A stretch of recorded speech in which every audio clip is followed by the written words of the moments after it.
আমি তো আমার অনেকদিন থেকে তৈরি করি, বাংলাদেশে করেছি, ইন্ডিয়াতে করেছি, কানাডাতে করেছি, ইউএসএতে করেছি। এখানে একটা ব্যাপার বলি, আমি একটা সত্য ঘটনা অবলম্বনে এটা 2003-তে গাজীপুরে একটা ফ্যামিলি এসেছিলো, হাজব্যান্ড ওয়াইফ এসে ওরা ছিল এবং 7 মাস ছিল, সবার সাথে ভালো সম্পর্ক। চলে গেছে যখন দেখা গেছে 5টা মেয়ে ওই গ্রাম থেকে হারিয়ে গেছে। দেবার পাচারকারী ফ্রন্ট লাইনের লোক আর কি, লোককে বুঝতে দেয়নি। সেটা 2023-তে এসে এই ছবিটা করেছি। আমাদের এই ছবিটার গল্পটা আমাদের দীপ্ত টেলিভিশনের যে রাইটার্স আছে তারা লিখেছে, লেখার পরে এটা একটা জায়গায় দাঁড়িয়েছে। তো স্ক্রিপ্টটা শেষ হয়ে গেছে ওভাবে। স্ক্রিপ্টটা শেষ হয়ে যাওয়ার পরে আমরা ডিসাইড করলাম যে মেঘনা নদীর পাড়ে যেসব আরও তো অনেক ছেলে মেয়ে আছে তাদেরকে কেন্দ্র করেই করব। সেখানে তারা কী করে মোটামুটি সরল মানুষ থাকে, তাদের অনেক বুঝতে পারে না যে এরা কী চতুরতার মধ্যে পড়েছে, জালে পড়েছে। কিন্তু এখানে আমরা ছবিটা না একটা জিনিস করেছি, এটা হচ্ছে একটা স্ট্রং পজিটিভ এন্ডিং করেছি, যাতে করে মানুষ বুঝতে পারে যে এর থেকেও এটা বন্ধ করা যায় এবং এর থেকে উদ্ধার পাওয়া যায়, ওরকম একটা গল্প। স্মৃতি তো অনেক। আমরা এমন একটা লোকেশনে শুটিং করেছি যেখানে একটা রেস্টুরেন্ট, একটা হোটেল, একটা কী বলে মোটেল কিছুই ছিল না।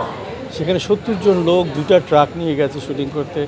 গ্রামবাসী যখন গল্পটা শুনলো, আমাদের দেখলো, তখন 70টা লোককে অ্যাকোমোডেট করেছে, খাওয়ার ব্যবস্থা করেছি আমরা।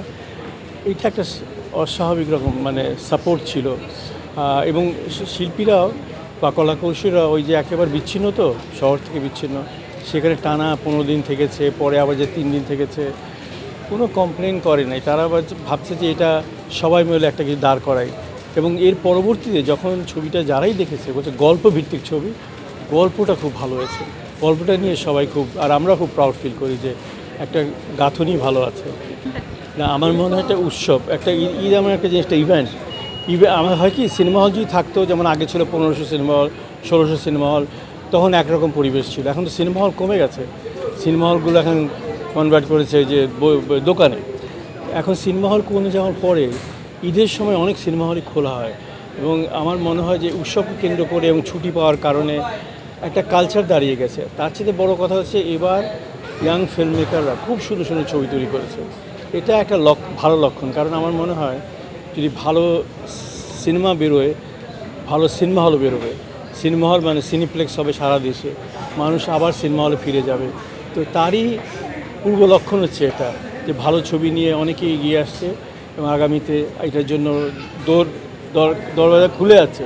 আগামীতে অনেক ভালো ছবি হবে, অনেক দর্শক বাড়বে, অনেক সিনেমা হল বাড়বে, এই আমি আশা করি।